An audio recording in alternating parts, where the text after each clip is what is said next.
안녕하세요. 드디어 금요일이 왔습니다. 금요일 비탄성에 오신 여러분들을 환영하고요. 또한 금요일까지 열심히 달려오시고 열심히 일하시느라 참 고생이 많으셨습니다. 오늘 말씀 읽기 전에 제가 기도하고 시작하도록 하겠습니다. 하나님, 오늘 우리 레위기 말씀에 있습니다. 레위기 말씀 통해서 하나님께서 사람에 대한 마음을 어떠한 마음으로 가지고 있는지 우리가 더욱더 알게 하시고, 그 마음을 알았을 때에 우리도 하나님 마음을 닮아서 서로 바라볼 때에 하나님께서 바라보는 시선으로 서로 바라볼 수 있게 주님께서 인도하여 주시옵소서. 이 모든 말씀 예수님의 이름으로 기도드렸습니다. 아멘. 오늘 우리가 함께 볼 말씀은 레위기 25장 29절부터 55절까지의 말씀입니다. 어저께는 우리가 레위기 25장 8절부터 38절까지 하나님께서 희년이 다가오는 때에, 그리고 희년에 땅을 어떻게 관리하고 밭을 어떻게 관리해야 되는지, 사고 팔 때에 어떻게 해야 되는지 주님께서 모세를 통해서 알려주셨습니다. 그리고 오늘 39절부터 55절은 사람에 대해서 하나님께서 말씀하시는데요. 그 어떠한 사람이 아니라 종이라고 불리는 사람에 대해서 하나님께서 뭐라고 하는지 우리가 한번 깊게 살펴보겠습니다. 우리가 오늘 말씀을 읽으면서 말씀이 매우 길기 때문에 큰 섹션으로 만들어서 우리가 하나하나씩 보도록 하겠습니다. 가장 우선 39절부터 43절은 하나님께서 이 종들을 어떻게 대해야 되는지 말씀해 주십니다. 아무런 종이 아니라 39절에서 바로 나오는 것은 너희 곁에 사는 독종 가운데, 다시 말해서 이스라엘 백성 가운데에서 누군가 가난하게 되어서 너희에게 종으로 팔려왔어도 너희는 그를 종 부리듯 해서는 안 된다. 하나님께서 가장 우선순위 얘기하시는 게 이스라엘 백성들 사이에서 종이 된 경우에 종처럼 대하면 안 된다는 것을 주님께서 알려주십니다.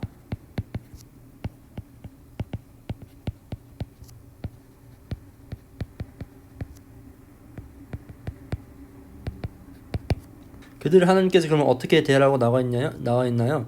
임시 거주자처럼 거기에 함께 살고 너와 함께 사는 사람처럼 대하라고 나와 있어요. 이것은 same respect, same dignity 가지고 대하라는 것으로 우리는 알 수 있어요.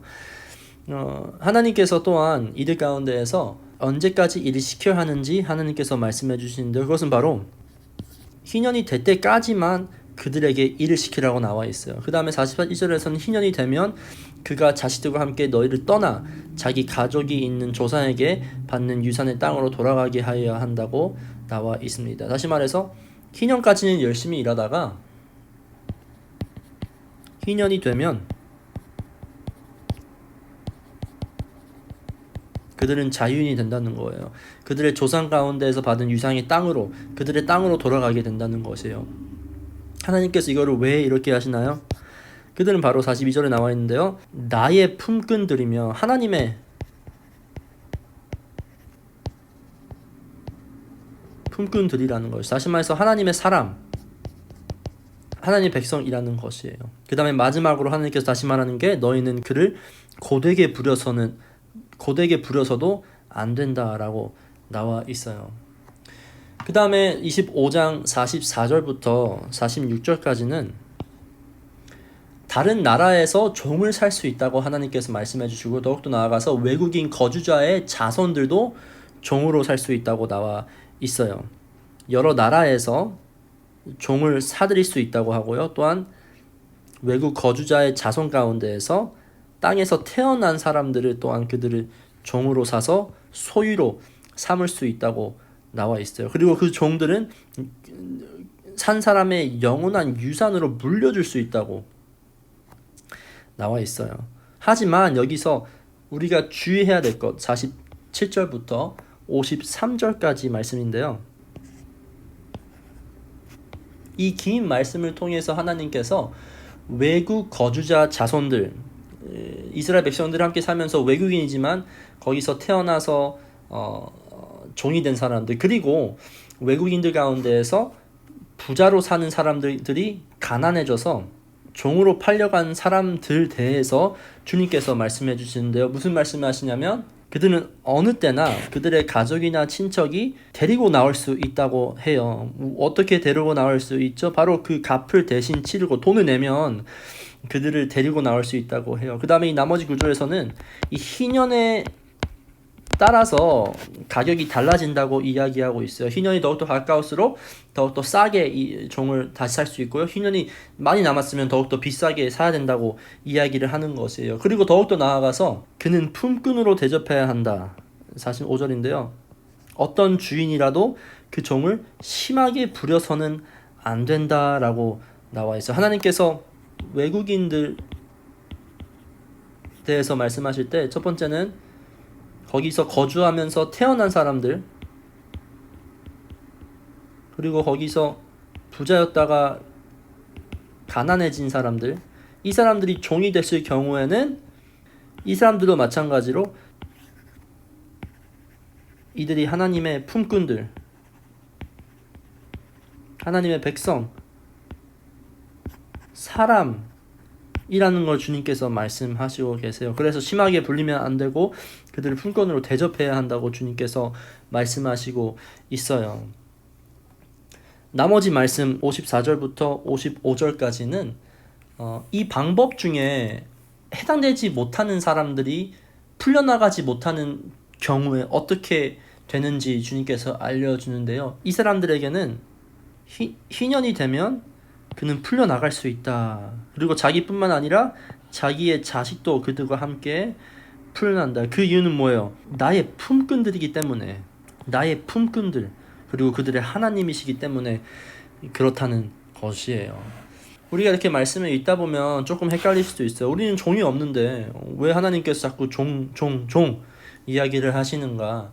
우리가 사실 이것을 종으로만 바라보지 않고 돈을 주고 고용하는 사람들로 우리가 바꿔서 보면 사실 우리 매일매일 일상 가운데서 이런 사람들은 많아요. 우리가 식당을 갈 때에, 우리가 편의점을 갈 때에, 내가 비행기 티켓을 끊어서 공항을 갈 때에, 그리고 우버를 탈 때, 이 사람들은 다 우리가 돈을 주고 고용하는 사람들이에요. 심지어 나의 직장인들도 나의 돈은 아니지만 누구 다른 사람의 돈을 받고 일하는 사람이라는 것이에요.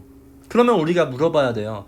나는 이런 사람들을 존중해주고 있는지, 내가 식당을 갈 때 나를 서빙해주는 사람을 바라보면서 나쁜 마음을 품고 있지 않는지, 그리고 내가 직장을 갈 때 나의 동료를 보면서 나쁜 마음을 품고 있진 않는지 우리가 기억해야 돼요. 그리고 또한 말씀 통해서 우리가 분명히 알아야 될 것은 이 모든 사람들, 지금 여기서 나온 종들과 그리고 우리의 사회에서 일하시는 모든 사람들은 하나님의 일꾼, 하나님의 사람이라는 것이에요.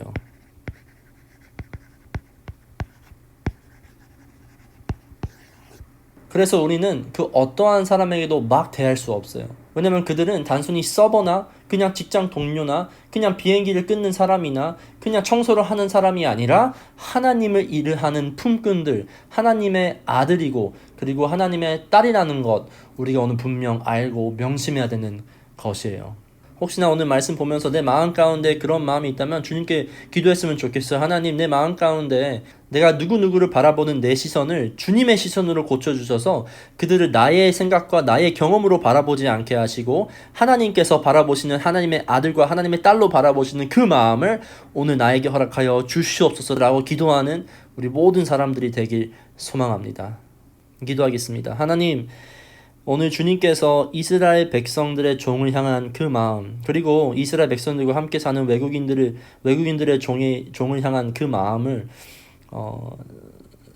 우리가 조금 더 알게 하셔서 우리가 다른 사람들을 바라볼 때에 내 마음 가운데에는 나쁜 마음이 없는지, 우리가 돈을 주고 고용하는 사람들을 바라볼 때에 안 좋은 생각이 없는지, 그리고 나의 직장 동료나 나와 함께 일하는 사람들을 보면서 안 좋은 생각이 있지 않는지 주님께서 살펴보게 하시고, 그런 마음이 있다면 주님 앞에 회개할 수 있는 용기를 허락하시고 나의 생각을 변화시켜 주셔서 그들을 이제 나의 생각과 나의 경험으로 바라보는 것이 아니라 하나님의 아들과 하나님의 딸로 바라볼 수 있게 주님께서 인도하여 주시옵소서. 이 모든 말씀 살아계신 예수님의 이름으로 기도드렸습니다. 아멘.